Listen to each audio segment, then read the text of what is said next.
Okay, let's come back to Nelson. Now, where should the fight begin? I know the position of some of the panelists here will be the legislature, and we should focus on what the judiciary is doing, and maybe the where exactly should this begin?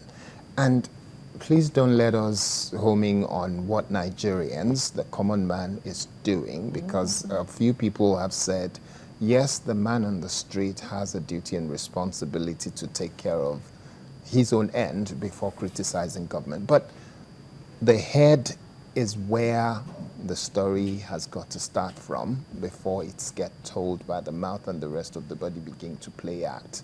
But where should this begin in terms of governance? Okay, let me start from legal point of view. The structural, the legal structure of Nigerian legal system dealing with corruption. If you look at our legal system, it is a common law legal system that presumes the accused innocent and is a constitutional right. That's where these problems are all pointing from: the corruption, the judiciary, delays in trial, and all those things. That's where it's coming from. Come from that point of view, because even if you know and you have evidence that this person is corrupt, if you go to court to convict this person in our legal system, that means that that person is presumed innocent until you prove him guilty.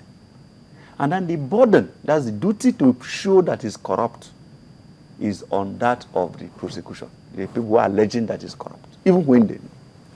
And they will go through these processes, and there's rooms for unlimited processes of fair hearing. Everything means fair hearing in the Constitution. So the Constitution has smuggled in those issues that could have been dealt with in another type of law. So if you look at the civil law jurisdiction, for instance, in Spain, going on right now, they get officials that have served and call on them to come and justify how they made all they have made because they held government office. That position cannot be here because of our legal system. If you want to address that part where you hold somebody down so that the person will now defend himself, then we need to change our legal system, at least on corruption cases. Change it to what? Change it to a system where you will be presumed guilty until you prove yourself. Are you getting it? Yes. No, where are coming? You see, because it requires what is fairness not in other jurisdictions that we practice in the other one. It can be specific. Yes. We are saying that if we want to drastically, I'm speaking as a lawyer now, because that's one of the problems, the loopholes. We have to plug that part first. That a law should be made for corrupt charges, corrupt cases, corruption cases. This becomes a big problem for us.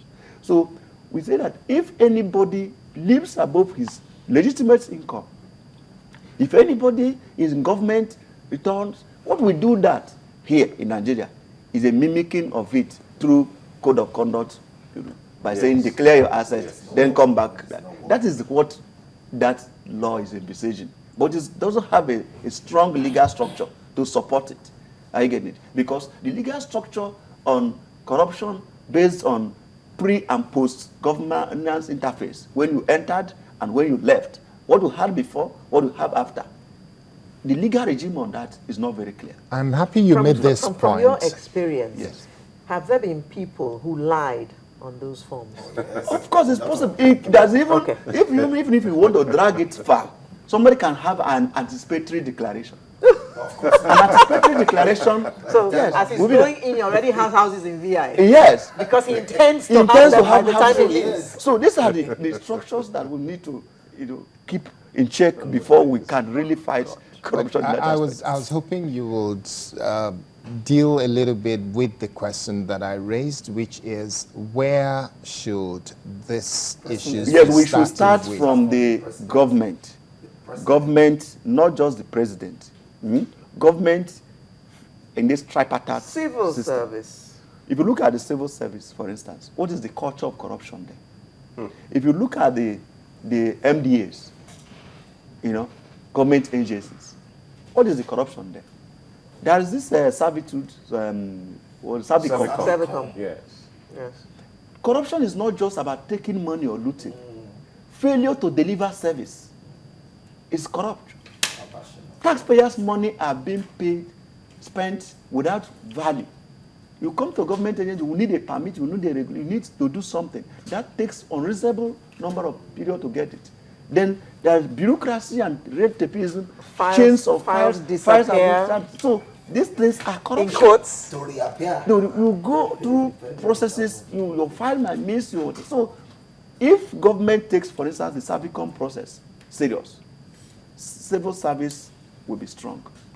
If the judiciary, for instance, you can see they are doing very well in terms of really the NJC. They are really on top of judges. How many other agencies have their own regulatory body on top of their people that are supervising? Okay, we have